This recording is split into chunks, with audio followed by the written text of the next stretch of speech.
یا رب صلی وسلم دائما ابدا علی حبیبک خیر الخلق کلہم۔ عزیز ساتھیو، آج ہمارا عنوان ہے آخرت کی تعلیمات کا خلاصہ۔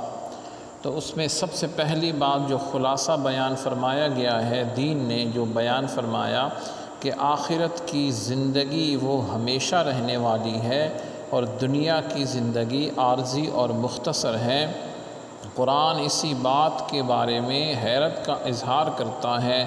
اعوذ باللہ من الشیطان الرجیم، بسم اللہ الرحمن الرحیم، بل تؤثرون الحیاة الدنیا والآخرة خیر وابقا۔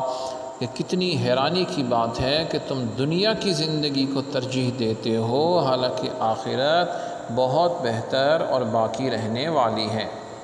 پھر دنیا کی ہر چیز کی ایک عمر ہوتی ہے اور ہر چیز جو ہے وہ فنا کا سفر طے کر رہی ہے، جیسا کہ ارشاد ہے کل من علیہا فان، کہ ہر چیز جو اس زمین پر ہے اس نے فنا ہونا ہے، ختم ہونا ہے۔ تو اللہ رب العزت کی حکم کے مطابق سوائے اس ذات کے سب نے فنا ہونا ہے، تو اس دنیا نے بھی ختم ہونا ہے، نظام عالم نے بھی ختم ہونا ہے۔ تو جس طرح دنیا کا ہر نظام ختم ہونے والا ہے، اللہ رب العزت نے اس نظام کو ختم کرنے کا بھی ایک جو ہے منصوبہ تیار کر رکھا ہے، جس کے بعد انسان اپنی زندگی کا سب سے بہترین اور سب سے بڑا یا برا مرحلہ جو آخرت کا ہے اس میں داخل ہوگا۔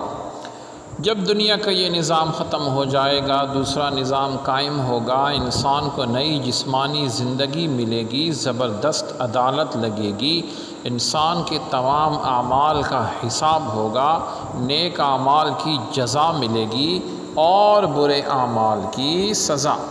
اور آقا علیہ السلام نے فرمایا یوم القیامت علی المؤمنین کقدر ما بین الظہر والعصر، کہ مومنوں کے لیے قیامت کا وقت ظہر سے عصر تک کی طرح ہوگا، یعنی اتنا مختصر گزر جائے گا ان پر۔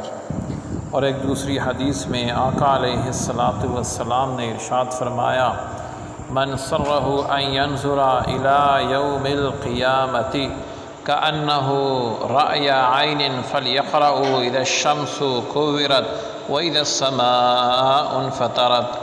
جو کوئی قیامت کو اپنی آنکھوں سے دیکھنا چاہتا ہے اسے چاہیے کہ وہ یہ آیت پڑھ لے، اذا الشمس کورت، یہ سورت، اور وَإِذَا السَّمَاءُ انفطرت، کیونکہ اس میں قیامت کا منظر بہت تفصیل سے بیان فرمایا گیا ہے۔ سبحانک اللہم وبحمدک، اشہد ان لا الہ الا انت، استغفرک واتوب الیک، وصلی اللہ تعالی علی خیر خلقہ محمد وعلی آلہ واصحابہ اجمعین برحمتک یا ارحم الراحمین۔